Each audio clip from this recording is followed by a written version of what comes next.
Hi friends, నేను మీ సూర్యారావు. ఇటీవల జరిగే ఎన్నికల్లో ఉమ్మడి మహబూబ్నగర్ జిల్లా దేవరకద్ర నియోజకవర్గం గురించి కొన్ని విషయాలు మీతో షేర్ చేసుకోబోతున్నాను. ఉమ్మడి మహబూబ్నగర్ జిల్లా దేవరకద్ర నియోజకవర్గంలో బీజేపీ తరపున బీసీలకే ఎమ్మెల్యే సీట్ ఇస్తామంటూ అధిష్టానం నుంచి చివరి వరకు బీసీలకు అనుకూలంగా ఉండగా, చివరి నిమిషంలో బీజేపీ నేత జితేందర్ రెడ్డి నియోజకవర్గంలో రంగప్రవేశం చేసి పార్టీలకు అతీతంగా రెడ్డిలందరినీ ఒక తాటి మీదకు తీసుకొచ్చి బీసీలకు టికెట్ రాకుండా జాగ్రత్త పడిన జితేందర్ రెడ్డిని త్వరలో జరగబోయే పార్లమెంట్ ఎన్నికల్లో తగిన గుణపాఠం చెప్పే రోజులు దగ్గరలోనే ఉన్నాయని పాలమూరు జిల్లా బీసీ నాయకత్వం 1000 కళ్లతో అవకాశం కోసం ఎదురు చూస్తున్నాయి. మహబూబ్నగర్ జిల్లా దేవరకద్ర నియోజకవర్గంలో బీసీలు దాదాపు 60% పైగా ఉంటారు. అందులో సగర్లు ఉప్పర్లు అత్యధిక జనాభా కలిగి ఉన్నారు. తర్వాత ముదిరాజులు, యాదవులు, వాల్మీకి బోయలు ఉన్నారు.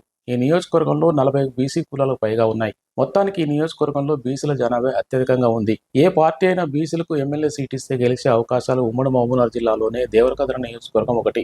ఇక్కడ ప్రధాన రాజకీయ పార్టీ అయిన భారతీయ జనతా పార్టీ సగర్లకు సీట్ ఇస్తామంటూ చివరి వరకు నమ్మించి రాత్రికి రాత్రి అగ్రవర్ణ కులాల ప్రతినిధులు అందరూ మూకుమ్మడిగా ఒక పథకం ప్రకారం ఒక రోజు ముందు వేరే పార్టీలో ఉన్న రెడ్డి సామాజిక వర్గానికి చెందిన వ్యక్తిని పార్టీలోకి ఆహ్వానించి అన్ని తానే దగ్గరుండి అధినాయకత్వాన్ని ఒప్పించి దేవరకద్ర సీటు పార్టీలో చేరిన రెడ్డి అభ్యర్థికి ఇప్పించుకోవడంలో జితేందర్ రెడ్డి సఫలీకృతమయ్యాడు. అప్పటి వరకు గతంలో పోటీ చేసి ఓడిపోయిన ఎగ్గిన నరసింహులు గాని గత 3 సంవత్సరాలుగా నియోజకవర్గ పరిధిలో బీసీ కుల సంఘాలు, ప్రజా సంఘాలతో మమేకమై పనిచేసుకుంటూ క్షేత్రస్థాయికి పార్టీని తీసుకెళ్లిన దేవరకద్ర బాలన్న గారి సీటు దక్కుతుందని తెలంగాణ సగర సమాజం అంతా భావించింది.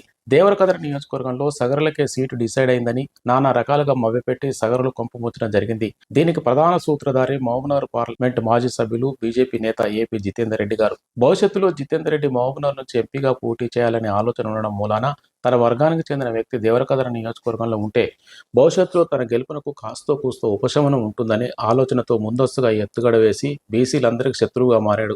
బీసీలను నమ్మించి మోసం చేసిన జితేందర్ రెడ్డిని భవిష్యత్తులో ఎంపీగా బరిలో ఉంటే బీసీలందరూ మూకుమ్మడిగా అతని ఓటమికి ప్రత్యక్షంగా పరోక్షంగా కారణమయ్యే పరిస్థితులు మహబూబ్నగర్ జిల్లా వ్యాప్తంగా కనిపిస్తున్నాయి. Thank you.